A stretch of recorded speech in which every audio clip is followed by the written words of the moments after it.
In this video, I'm going to be covering the maintenance information, which even though it's at the end of the information system here, it is actually somewhere between the owner and property, where maintenance comes in anytime that there's a task to be done to repair or service or ongoing service. These are the screens that would be used. The top one is for adding the maintenance companies that are going to do the services. The next one is a table that shows the maintenance companies in a list view that you can click on and get back to the different maintenance company information. And the last one is the maintenance service to do. Now, I'll be covering these in a separate video, but I wanted to show you that if you're going to add a new maintenance company, you can do it from any of the other screens here, or you can click on this icon to go to that particular screen. Now, in the maintenance company screen, what we're going to be doing here is we're going to add the information that is for the company that's going to do services. Now, in this case, I put one in there I made up, which is Island Maintenance Company, and the address, and I just made up a city, and I didn't put a state or zip in it. But you would do that for each one of the different companies that you add. Then you would put the service contacts, whoever it is that is at that location, that you would call in case of a service requirement. And right straight across from it, you could put their phone number, and then add the next one and his phone number or her phone number. And obviously you can put John Smith office or outside or cell phone, whatever is important as far as information to recognize who that person is and what number you're actually calling.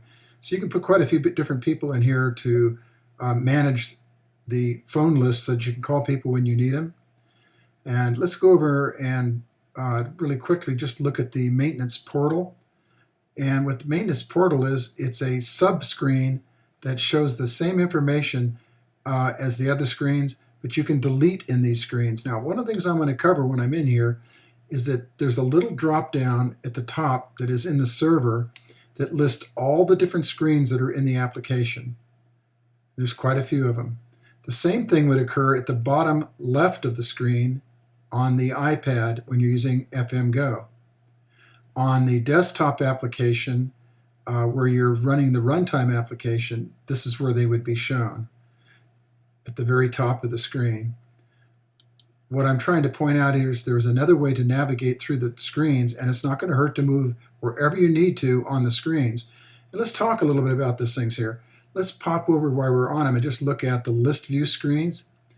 You can go to the list view screens, and I'm going to only cover them lightly. And what that basically is that they show pertinent information as far as the individual files where you're looking. And in a lot of cases, when you see the hand icon here on different areas, that means that you can sort by those fields. So if you had multiple fields and then you click this, it's going to sort them. And if you click back in here, it's going to sort them the other way. So I'm going to go back and click them back. So whenever you see a hand tool, that means you can sort them. Now, on the server, it may or may not show you the hand tool and do the sorting. But if you, like I said, if you see them, you know that you can get to them in that form by clicking on them. Now, let's go in and see that we're going through to get to the maintenance screen again. But now this time, what I want to do is I want to show you the maintenance to-do list. What the maintenance to-do list is for is that if you are looking for a vendor and you need to prepare a repair, you would use the to-do list, which is this part up here. Now down here, this is the property owner information in case you need to get approvals for any of the services that you're going to do.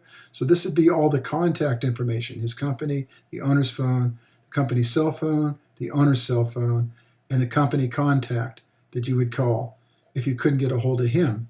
And in this particular case, here's the insurance company and the insurance company information in case the repairs that are required are in relation to a service that needs to be covered by the insurance. Like, for example, water damage, or something has caused maybe a window to fall out or whatever. So what you would do in this particular screen is you put in the date, which will create the record. You would add by typing in the to-do of whatever it is you're trying to do, where the task location is, garage, basement, first bedroom, main bathroom, wherever it would be.